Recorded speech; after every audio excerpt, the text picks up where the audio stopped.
Ja, nee, ek het omtrent baie liedjies geskryf die afgelope ruk en dit is my absolute voorreg. Ek moet eerlikwaar sê, dit is my 'n eer. Dit is my eer om deel te kan raak op 'n snaakse manier van mense se stories en dat julle my vertrou met dit. En ek het ongelooflik baie wonderwerke gesien wat God doen. Ek het getuienisse gehoor. Dit is my die beste wanneer julle so getuig.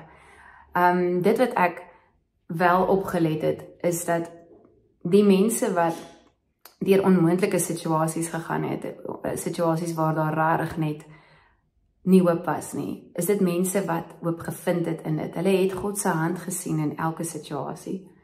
En dit het my stap met God, my pad met God, soveel meer laat groei en in diepte laat gaan. Ek het geleer by die mense van Suid-Afrika, ek het geleer by julle hoe om wapenrusting aan te sit. Daar was hierdie meisie wat my vertel het hoe sy altyd geloer het deur 'n deur.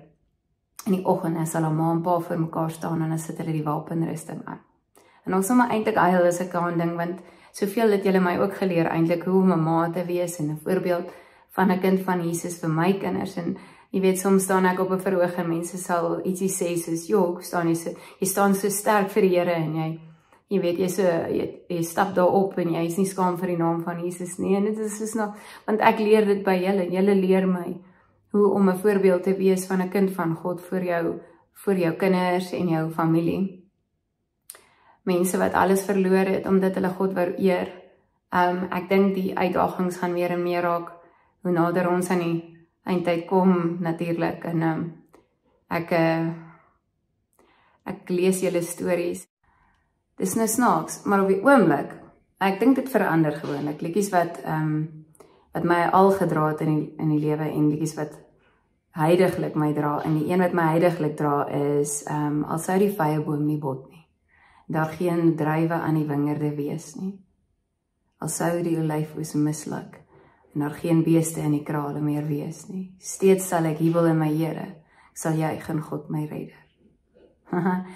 Dit was 'n liedjie wat ek gesing het deur die aande wanneer ek onseker was oor my toekoms en alles wat daarin is. En dit is ook die lied wat ons gesing het op my ma se begrafnis. En ek moet eerlikwaar sê dat dit is vir my 'n kreet wat elke Christen moet hê. Een wat ons dra in ons harte om te weet dat God is ons voorsiener. En maak nie saak wat nie. Al wat ons nodig het is hom aan die einde van die dag. Ek dink deur COVID het ek geleer, ek het baie liedjies geskryf vir mense in daardie tyd, soos wat ek nou hier gedoen het. En ek doen steeds en ek geniet dit so baie. Ek het net nooit opgehou nie, want ek dink God het individuele afsprake met mense en dis ook net vir my lekker om te hoor die stories wat mense vertel. En deur daai tyd het ek partykeer baie dinge gehoor wat vir my ondraaglik was. Dit was vir my te erg emosioneel om te hanteer. En dis daarom het ek myself emosioneel so op 'n plek gekry waar ek vir die Here gevra het, wat op aarde sê ek? Wat sê ek? Ek het nie 'n benul wat om te sê hier, ewen vir my eie onthaalwe, hoe ek kan hoop kry nie. En die Here het baie duidelik amper vir my bewus gemaak dat hy genoeg is.